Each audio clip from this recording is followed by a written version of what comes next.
बिस्मिल्लाहिर्रहमानिर्रहीम अस्सलाम वालेकुम। आज हम लोग मशीन लर्निंग में देखे जाएंगे कि व्हाट इज़ डाटा और इसकी प्रोसेसिंग मतलब मुख्तलिफ टेक्निक्स को देखेंगे। वीडियो शुरू करने से पहले आप लोगों से गुजारिश है कि चैनल को सब्सक्राइब कर लें और वीडियो लास्ट तक देखें ताकि आप लोगों को सारा लेक्चर सही तरीके से समझ आ सके। सो व्हाट इज़ डाटा और डाटा की अंडरस्टैंडिंग और इसकी प्रोसेसिंग। सबसे पहले डाटा, हम लोग इससे पहले भी पढ़ चुके हैं कि डाटा जो है वो collection of raw facts and figures हैं। अब हम लोग ज़रा इसे डिटेल में देखते हैं तो हमारे पास यहाँ पर जो है वो जो भी डाटा वगैरह आ रहा होता है बिग डाटा की शक्ल में वो टेबुलर फॉर्मेट में होता है। अब इसमें जो टेबल के हेडर्स होते हैं, मतलब यहाँ पर टीआईडी है, रिफंड है, मैरिटल स्टेटस है, टैक्सेबल इनकम है और चीट है, ये सारे के सारे क्या कहलाते हैं? एट्रीब्यूट्स कहलाते हैं। और इसके अंदर जो नंबर ऑफ रोज है या बेसिकली जितने भी रोज वगैरह हैं ये सारे के सारे क्या है? रिकॉर्ड भी हैं और इसको हम लोग बोलते हैं ऑब्जेक्ट्स। सो कोई भी डाटा वगैरह आ गया हमारे पास तो उसके अंदर दो चीज़ें आ गई, एक एट्रीब्यूट्स आ गए और एक ऑब्जेक्ट्स आ गए हैं। उसके बाद एट्रीब्यूट की वैल्यूज। अब एट्रीब्यूट की वैल्यूज जो है वो नंबर्स भी हो सकती हैं, वो कोई सिंबल भी हो सकता है। जिस तरह से लेट्स सपोज है क्या हमारे पास है रोल नंबर। अब रोल नंबर की वैल्यू जो है हमें पता है कि वो क्या होगी, वो न्यूमेरिक उसमें होगी। लेकिन अगर उसके साथ उसके डिपार्टमेंट जिस तरह से सी एस है या एनएफटी है या सी सैक वगैरह कुछ भी अटैच हो रहा है तो that is combination of alphabets and numeric, so उसको हम लोग अल्फ़ा न्यूमेरिक का नाम देंगे। इसी तरह से नेम। अब हमें पता है कि जी नेम जो है वो कभी भी अल्फा न्यूमेरिक नहीं हो सकता, उसमें हमेशा क्या आएंगे? अल्फ़ाबेट सी आएंगे। So name would be always have the data type of alphabets. Address आ गया। एड्रेस क्या होता है? अल्फ़ा न्यूमेरिक होती है। एज, अब एज जो है वो हमारे पास क्या होती है? हमेशा न्यूमेरिक उसमें चल रही होती है। अच्छा, अब नेक्स्ट आता है जी कि एट्रीब्यूट्स और एट्रीब्यूट की वैल्यूज। एट्रीब्यूट्स क्या होते हैं? बेसिकली किसी भी कॉलम का नाम, मतलब एक कि जिससे वो रिप्रेजेंट हो रहा है। जिस तरह हम लोग एक वेरिएबल का नाम देते हैं कि वेरिएबल एक नाम है और उसके अंदर जो वैल्यूज हैं वो चेंज होती रहती हैं। सिमिलरली यहाँ पर भी क्या हो रहा है? यहाँ पर जो है वो एट्रीब्यूट जो है वो बेसिकली टेबल के हेडर्स हैं या टेबल की करेक्टरिस्टिक्स हैं या एंटिटी के करेक्टरिस्टिक्स भी हम लोग शुमार करते हैं। और उसके अंदर क्या है? वैल्यूज जो है वो बार बार चेंज होती जा रही हैं। ठीक है। अब उसमें क्या होता है कि जी बाज़ दफ़ा जो है वो same attributes can be map to the different attribute values. अब जिस तरह से हाइट है, अब हाइट जो है वो मैयर हो सकती है, मीटर में मैयर हो सकती है और फुट में मैयर हो सकती है। सो यहाँ पर जो है वो एक एट्रीब्यूट की वैल्यूज दो भी हो, मतलब दो वैल्यूज में मैप हो सकता है। हकीकत में जब हम लोग कन्वर्ट करेंगे तो वो एक ही वैल्यू निकलेगी, लेकिन बेसिकली मैपिंग दो तरीके से हो सकती है। और इसी तरीके से दो अलग अलग एट्रीब्यूट्स हैं, उनकी वैल्यू जो है वो भी सेम मैच कर सकती है। जिस तरह से आईडी और साथ क्या आ गया? आईडी के साथ आ गया जी के उसकी एज। अब दोनों में बेसिकली क्या चल रहा है? इंटीजर वैल्यू चल रही है। लेट्स सपोज एक सीरियल नंबर पे आ रहा है जी 18, एक स्टूडेंट का मतलब सीरियल नंबर 18 है और उसकी एज भी 18 है। तो बेसिकली दो अलग अलग एट्रीब्यूट्स हैं, सेम वैल्यू चल रही हैं। अब types of attributes. Type of attribute में सबसे पहले आते हैं नॉमिनल। कैटेगोरियल में सबसे पहले आ गया नॉमिनल। नॉमिनल में हमारे पास क्या आ गया? आईडी नंबर्स आ गए हैं, आई का कलर गया। ऐसे वैल्यूज जो पहले से क्या हो गई हैं? प्री डिफाइंड हो गई हैं, उनको हम लोगों ने क्या नाम दिया जी? नॉमिनल का नाम दिया। एग्जाम्पल के तौर पे आईडी नंबर्स हो गए हैं, आई कलर हो गया, जिप कोड्स वगैरह, ये पहले से डिफाइंड है, हम लोगों ने इसमें चेंज नहीं करना।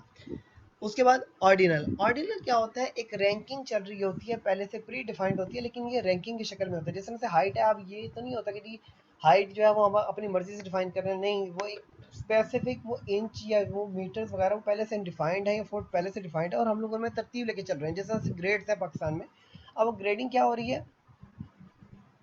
1 से लेकर 22 तक ग्रेडिंग चल रही है। और इसी तरह से हमारे पास क्या आ गया? क्वांटिटेटिव या न्यूमेरिक टाइप ऑफ एट्रीब्यूट्स में सबसे पहले आ गया इंटरवल एट्रीब्यूट्स। इंटरवल में सबसे मुराद क्या है? कि ऐसे एट्रीब्यूट जिनकी कोई भी रैंडम वैल्यू जो है वो जनरेट होती है। जिस तरह से टेम्परेचर जो है, अब टेम्परेचर या सेल्सियस में या फ़ारेनहाइट में। उसके बाद रेशो। अब रेशो अगर हम लोग देख रहे हैं, लेट्स सपोज अगर हम लोग स्पीड का अंदाजा लगाएं तो कहते हैं नॉर्मली बोल देते हैं जी 60 किलोमीटर। अब वो 60 किलोमीटर नहीं होता, असल में वो 60 किलोमीटर पर आवर होता है, यानी कि एक घंटे में जो है वो उसकी स्पीड इतनी आई है। या हम लोग नॉर्मली बोल रहे होते हैं जी कि लेट्स सपोज एक वो कहते हैं जी कि 1 किलोमीटर पर मिनट।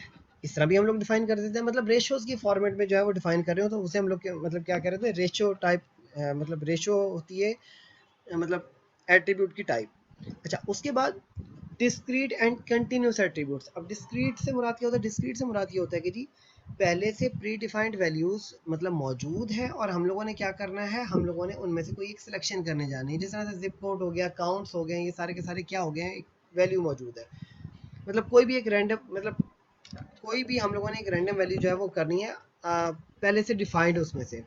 कंटिन्यूस एट्रीब्यूट से मुराद ये होता है कि जी एक की वैल्यू बतदरीज आगे से आगे बढ़ती जा रही है, मतलब एक तरतीब के साथ। ठीक है, अब उसमें क्या है, हाइट आ गया, वेट आ गया, टेम्परेचर आ गया, ये बेसिकली हमारे पास क्या हो गया जी, कंटिन्यूस एट्रीब्यूट्स हो गए। डिस्क्रीट में कोई भी हम लोग रैंडम वैल्यू कोई भी जनरेट कर सकते हैं, कोई भी एक रैंडम, लाजमी नहीं कि वो जिप कोड वगैरह हो, और ये तो पहले से प्री डिफाइंड है, काउंटिंग में भी हम लोग कोई भी कर सकते हैं। लेट्स सपोज अगर हम लोगों ने किसी के नंबर देखने, मार्क्स देखने, अब ये नहीं होता कि एक सब्जेक्ट में उसके मार्क्स जो है वो 65 आए तो अगले में वो 66 होंगे या वो 64 ही होंगे, नहीं, वो उसमें 80 भी हो सकते हैं, तो वो बेसिकली डिस्क्रीट एट्रीब्यूट मार के रहता है। Types of data sets. अब टाइप्स ऑफ डाटा सेट्स में हमारे पास क्या आ गया, 3 टाइप्स ऑफ डाटा सेट्स होते हैं हमारे पास। एक को हम लोग रिकॉर्ड बोलते हैं, ग्राफ बोलते हैं, और थर्ड वन को हम लोग ऑर्डर्ड बोलते हैं। अब इनके आगे फर्दर सब टाइप्स है, एक एक करके हम लोग सबको डिस्कस करते हैं। सबसे पहले रिकॉर्ड डाटा। रिकॉर्ड डाटा से मुराद एक टेबुलर फॉर्मेट में हम लोग जो भी डाटा वगैरह शो करवाने जा रहे हैं कंसिस्ट करेगा वो रिकॉर्ड्स को, और उसके अंदर हमारे पास क्या होंगे, एट्रीब्यूट्स होंगे, फिक्स नंबर ऑफ एट्रीब्यूट्स होंगे, एट्रीब्यूट्स वेरी नहीं करेंगे during the experiment. Data matrix. Data matrix से मुराद ये होता है कि हम लोग जो है मैपिंग करने जा रहे हैं, तो उसको मतलब एक्स एक्सेस और वाई एक्सेस की वैल्यू पे हम लोग क्या कर रहे हैं, टेबल में मैप कर रहे हैं। वो बेसिकली एक मैट्रिक्स के फॉर्मेट दे रहा है, एक मल्टी डायमेंशनल स्पेस को वो रिप्रेजेंट कर रहा है, तो उसे हम लोगों ने क्या नाम दिया, डाटा मैट्रिक्स का नाम दिया। Document data. डाटा जो है वो हमारे डॉक्यूमेंट्स की शक्ल में, और हर एक डॉक्यूमेंट के अंदर कोई टेक्स्ट मौजूद है। लेट्स सपोज अब यहाँ पर देखो डॉक्यूमेंट 1 के अंदर ये टीम जो है, ये 3 जो रिप्रेजेंट करे, इसका मतलब ये है कि ये जो काम ये किया गया कि यहाँ पर तीनों डॉक्यूमेंट्स लिख लिए, और उनके अंदर जितने भी वर्ड्स वगैरह आ रहे थे वो सारे के सारे ऊपर जो है वो हेडिंग के तौर पे लिख लिए।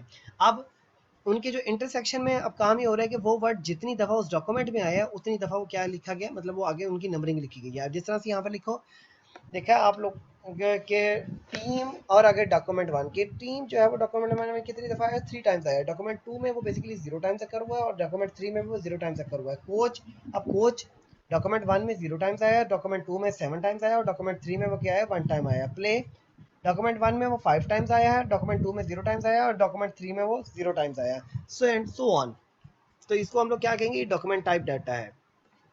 उसके बाद ट्रांजैक्शन डाटा। ट्रांजैक्शन डाटा से मुराद ये होता है कि डाटा जो है वो हमारे पास एक सेट ऑफ आइटम्स की शक्ल में मतलब मौजूद है। कि अब जिस तरह से लेट्स सपोज एक क्यूरी को मतलब एक ट्रांजैक्शन को हम लोग देख लें, तो उसमें मल्टीपल क्यूरीज हो सकती हैं, और अब उसमें कोई इंसर्ट की क्यूरी, अपडेट की क्यूरी, एंड सो ऑन। तो यहाँ पर बेसिकली ट्रांजैक्शन है, multiple collection of items. Graph data. अब आपको भी अच्छी तरह से पता है कि जिस तरह से आप ग्राफ से मुराद ज़ाहिर सी बात है कि कोई पिक्टोरियल रिप्रेजेंटेशन होती है, तो इसी तरह से हम लोग डेटाबेस में भी रिप्रेजेंटेशन करने जा रहे होते हैं। फॉर एग्जांपल फेसबुक के उसमें अब इतने लिंक्स होते हैं कि अब डेटाबेस अगर मैनेज करनी हो, तो इतनी बड़ी डेटाबेस के साथ फेसबुक जो है वो इतना जल्दी रिस्पॉन्स ही नहीं करेगी, कभी भी नहीं करेगी।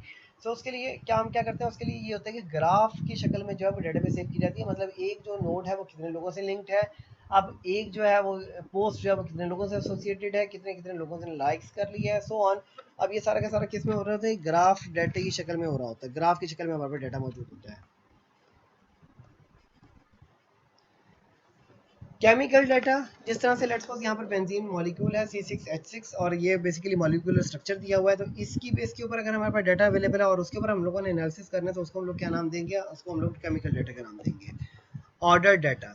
ऑर्डर डाटा से मुराद क्या होता है, ऑर्डर डाटा से मुराद ये होता है कि डाटा जो है वो सीक्वेंस में मौजूद है। जिस तरह से यहाँ पर एक सीक्वेंस चल रहा है, तो इस किस्म के डाटा को हम लोग क्या कहेंगे, ऑर्डर डाटा कहेंगे। अभी हम लोग सिर्फ डाटा की टाइप्स देख रहे हैं कि डाटा किस किस्म का हो सकता है, अभी हम लोग एनालिसिस वगैरह को नहीं देख रहे, अभी हम लोग सिर्फ डाटा की टाइप्स देख रहे हैं। जीनोमिक, डीएनए स्ट्रक्चर को रीड आउट करते हुए उसके अंदर से जो हमारे पास अल्फ़ाबेट्स वगैरह या जो भी चीज़ें मिल रही हैं उनको डी कोड करके हम लोग बेसिकली एक नॉर्मल स्ट्रैंड की शक्ल में लिख रहे हैं, तो इसको हम लोग क्या नाम दिया, जीनोमिक सीक्वेंस डाटा का नाम दिया। अच्छा, उसके बाद स्पेशियो टेम्पोरल डाटा। स्पेशियो टेम्पोरल डाटा से मुराद ये होता है कि हम लोग जोग्राफिकल बेस किसी खास टाइम के अंदर जो है वो एक स्पेसिफिक टाइम में किसी खास जोग्राफी के ऊपर हम लोग कोई भी डाटा एनालिसिस परफॉर्म करने जा रहे हैं, तो उसे हम लोग क्या नाम देंगे, स्पेशियो टेम्पोरल डाटा का नाम देंगे। Data quality. अब data quality as it is, अब आपको पता है कि कोई भी चीज़ें वगैरह हम लोग जब भी वो ले रहे होते हैं, रॉ मटेरियल ले रहे होते हैं, तो उसके अंदर ज़ाहिर सी बात है कोई ना कोई ऐसी चीज़ तो होती है जो मतलब हम लोग को फ़िल्टर करनी पड़ती है ताकि हम लोग को प्योर डाटा की फॉर्मेट मिल सके। अब उसमें डाटा की क्वालिटी में कुछ ना कुछ तो प्रॉब्लम्स आते हैं। अब उसमें जिस तरह से नॉइज़ आ गया या आउटलायर्स आ गए हैं, उसके बाद मिसिंग वैल्यूज़ आ गई या डुप्लीकेट वैल्यूज़ आ गई हैं। एक-एक करके हम लोग इन सबको डिस्कस करते हैं। नॉइज़, नॉइज़ से मुराद ये होता है कि देखो हम लोग लेट्स सपोज़ बोल रहे हैं, बोलने के दरमियान में अब होता ये है कि जो हमारे सराउंडिंग एनवायरनमेंट है उसमें से कोई ना कोई वॉइसेस वगैरह आ रही हैं, वो ओरिजिनल वॉइस के साथ मिक्स हुई। और बाज़ दफ़ा होता ये है कि जी हम लोग किसी से फ़ोन पे बात कर रहे होते हैं और वो हमें जब शोर की बात आती है तो अगले की आवाज़ भी समझ नहीं आ रही थी। क्यों? जो ओरिजिनल वॉइस है, जो उस पर्सन की वॉइस है और जो शोर की आवाज़ है वो आपस में मिक्स हुई, मिक्स होने के बाद वो डिस्टर्बेंस हुई, डिस्टर्बेंस के बाद वो हमें जो है उसका एम्पलीट्यूड मतलब वो डिस्टर्ब हो गया, तो हमें जो है उसकी वॉइस समझ ही नहीं आ रही। सो नॉइज़, नॉइज़ के बाद आउटलायर्स। आउटलायर से मुराद ये होता है कि ऐसे डाटा ऑब्जेक्ट्स जो इस कैरेक्टरिस्टिक्स के हों कि वो अदर डाटा ऑब्जेक्ट से जो है वो डिफरेंट हो। ठीक है, आउटलायर्स जिस तरह से यहाँ पर देखो, यहाँ पर जो है ये रेड डॉट में ये डॉट डॉट जो है वो मेंशन किया गया है। ये बेसिकली क्या है, ये है तो ये नॉइज़ की टाइप ही, लेकिन ये बेसिकली क्या है, इनको हम लोग आउटलायर्स इसलिए बोलते हैं कि जो नॉर्मल डाटा है उससे हट के मतलब जो है वो वॉइस मतलब या कोई भी डाटा शुमार किया जा रहा है, जिनके बारे में हम लोग कोई कैटेगरी वगैरह नहीं मेंशन कर सकते। मिसिंग वैल्यूज, मिसिंग वैल्यूज से मुराद ये होता है कि लेट्स सपोज अब डाटा के अंदर जो है वो मिसिंग वैल्यूज तो आ रही होती हैं। मिसिंग वैल्यूज किस किस्म की आ रही होती हैं? लेट्स सपोज कि डाटा जो है वो कलेक्ट ही नहीं किया गया, मतलब मिसिंग वैल्यू। मतलब 7 स्टूडेंट या 8 स्टूडेंट से पूछ लिया कि भाई आप ये बता दो कि जी आपको क्या चीज़ पसंद है, और 9 और 10 जो स्टूडेंट था 9th और 10th नंबर पे उससे मतलब कलेक्ट ही नहीं कर सके क्योंकि वो उस दिन एब्सेंट था, तो मिसिंग वैल्यू। अच्छा, अब या ये कि जी किसी भी केस के अंदर जो है वो एनुअल इनकम, जिस तरह से यहाँ पर वो मेंशन किया हुआ है कि जी एनुअल इनकम जो है वो चिल्ड्रन पे एप्लीकेबल नहीं होती, तो हम लोगों की एनुअल इनकम नहीं निकाल सकते, तो इस वजह से एप्लीकेबल नहीं होगा। सो एप्लीकेबल ना हो। अच्छा, अब इनको मतलब जाहिर सी बात है मिसिंग वैल्यू जो है वो डाटा सेट के अंदर मौजूद हो तो ये हमारे सारे रिजल्ट को उलट पुलट करके रख देती है, क्योंकि जो रिजल्ट आ रहा होता है उस पर डिफ्लेक्शन इतनी आ जाती है कि वो सारा का सारा रिजल्ट खराब हो जाता है। उसको ओवरकम करने के लिए क्या करते हैं, सबसे पहले तो डाटा मतलब एक एक करके वो देखते हैं कि किस तरह से हम लोग हैंडल कर सकते हैं। एलिमिनेट डाटा ऑब्जेक्ट्स आ गया, उसके बाद एस्टिमेट मिसिंग वैल्यूज आ गया, इग्नोर द मिसिंग वैल्यूज आ गया, replace with the all possible values. ठीक है, एक एक करके इनको डिस्कस करते हैं। सबसे पहले डुप्लीकेट डाटा। डाटा डुप्लीकेशन क्या होती है? डाटा डुप्लीकेशन जो है वो हमारे पास होती है कि डाटा जो है वो रिपीट हो रहा है, लाइक एक एट्रीब्यूट के अंदर अभी आ रहा है और दूसरे एट्रीब्यूट के अंदर आ रहा है। जिस तरह से एक पर्सन का नाम है, एक ही पर्सन का नाम मतलब ईमेल है और वो बार बार रिपीट हो रही है। ये डाटा क्लीनिंग में क्या करेंगे, डाटा क्लीनिंग में करेंगे ये कि डुप्लीकेट के जो इश्यूज वगैरह हैं उनको हम लोग एक ही मतलब डिस्टिंक्ट वैल्यू लिख देते हैं, बजाय कि बार बार एक ही चीज़ को रिपीट करते रहें। Data pre processing, data pre processing में हमारे पास क्या आ गया है, एग्रीगेशन आ गया, सैम्पलिंग आ गई है, डायमेंशनलिटी रिडक्शन आ गई है, फीचर सबसेट सिलेक्शन आ गया और फीचर क्रिएशन आ गई है। एग्रीगेशन, एग्रीगेशन से मुराद क्या होता है कि अगर हमारे पास दो या दो से ज़्यादा मतलब एट्रीब्यूट्स हैं और हम लोग क्या कर रहे हैं कि जी उन्हें सिंगल एट्रीब्यूट में मतलब कर रहे हैं ताकि हमारा डाटा जो है वो क्या हो सके, रिड्यूस हो सके। इसके अलावा जो उसके अंदर जो स्केल्स हैं, मतलब लेट्स सपोज अगर वो रीजन या स्टेट या कंट्रीज का डाटा है तो उनको कंबाइन करने का मतलब ये है कि जो चेंज ऑफ स्केल्स हो जाए और इसके अलावा डाटा जो है वो क्या हो जाए, मोर स्टेबल हो जाए, ताकि हम लोग जो है वो सही एक्सपेरिमेंट परफॉर्म कर सकें। सैम्पलिंग, सैम्पलिंग क्या है? सैम्पलिंग से मुराद ये है कि हम लोग काम ये करें कि बेसिकली कुछ सैम्पल सिलेक्टेड डाटा जो है मतलब वो ले लें, बजाय कि पूरे डाटा को एनालिसिस करें। कुछ सैम्पल सिलेक्टेड डाटा लेके तो हम लोग उसके ऊपर एनालिसिस परफॉर्म करने जा रहे हैं।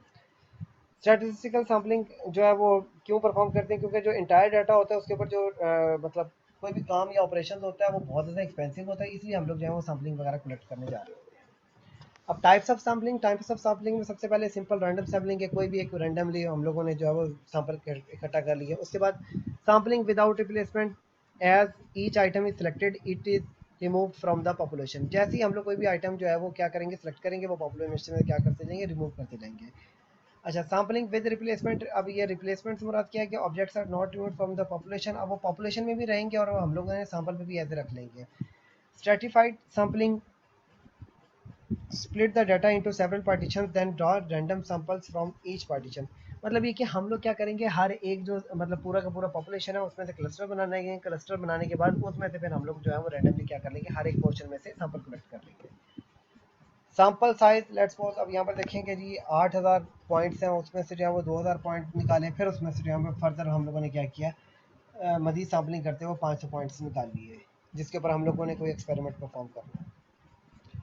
कर्स ऑफ डायमेंशनलिटी, जैसे जैसे डायमेंशनलिटी इंक्रीज करती जाती है, डाटा जो होता है वो क्या होता है, उसकी जो स्पार्स होती है स्पेस के अंदर वो क्या होती है, बढ़ती जाती है। अब स्पार्स से मुराद क्या है, स्पार्स से मुराद ये होता है कि उनके आपस में जो कपलिंग होती है वो लूज होती रहती है। जब डाटा की कपलिंग आपस में लूज हो रही है तो बेसिकली वो हमारे पास क्या करता है, एक्सपेरिमेंट्स को तबाह बर्बाद करके रख देता है। मतलब जो नॉर्मल जो हमारे पास रिजल्ट्स आने होते हैं उनको सारे में डिफ्लेक्शन शो हो जाती है, और जो सारे रिजल्ट्स होते हैं वो सारे डिस्टर्ब हो जाते हैं।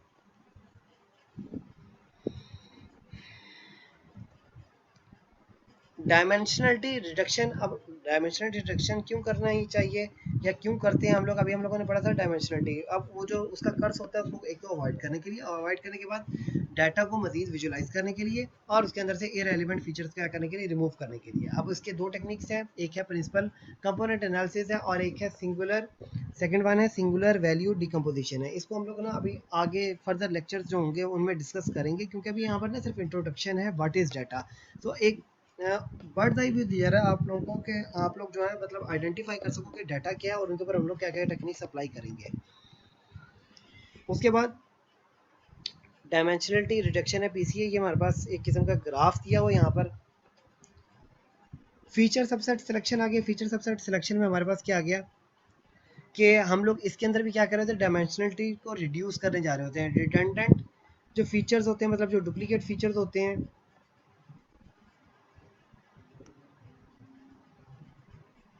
मतलब या डुप्लीकेट कोई भी वैल्यूज वगैरह दे रही होते हैं, उनको हम लोग बेसिकली देखने जा रहे होते हैं, या इररिलेवेंट जो भी फीचर्स वगैरह होते हैं उनको हम लोग क्या करने जा रहे होते हैं, डिस्कार्ड करने जा रहे होते हैं। फीचर्स क्रिएशन, कुछ नए एट्रीब्यूट्स वगैरह भी हम लोग डिफाइन करने जा रहे होते हैं, जिसकी मदद से हम लोग क्या कर सकें, मजीद इंपॉर्टेंट जो इन्फॉर्मेशन है डाटा सेट के अंदर वो हम लोग क्या कर सकें, उस जगह पे रख सकें। 3 जनरल मेथोडोलॉजीज इसके लिए इस्तेमाल होती हैं। एक को हम लोग बोलते हैं फीचर्स एक्सट्रैक्शन, डोमेन स्पेसिफिक होते हैं। दूसरे को हम लोग बोलते हैं mapping data to the new space आ गया, और तीसरे को हम लोग क्या बोलते हैं, फीचर कंस्ट्रक्शन बोल रहे होते हैं। So this is all about today's lecture. Take care. और अगर बच्चे कोई क्वेश्चन वगैरह हैं तो आप लोग उनसे आस्क कर सकते हो कमेंट सेक्शन में, मैं आंसर करूंगा। आज की वीडियो तक के लिए इतना ही। नेक्स्ट वीडियो तक के लिए मुझे इजाज़त दीजिए। अल्लाह हाफिज़।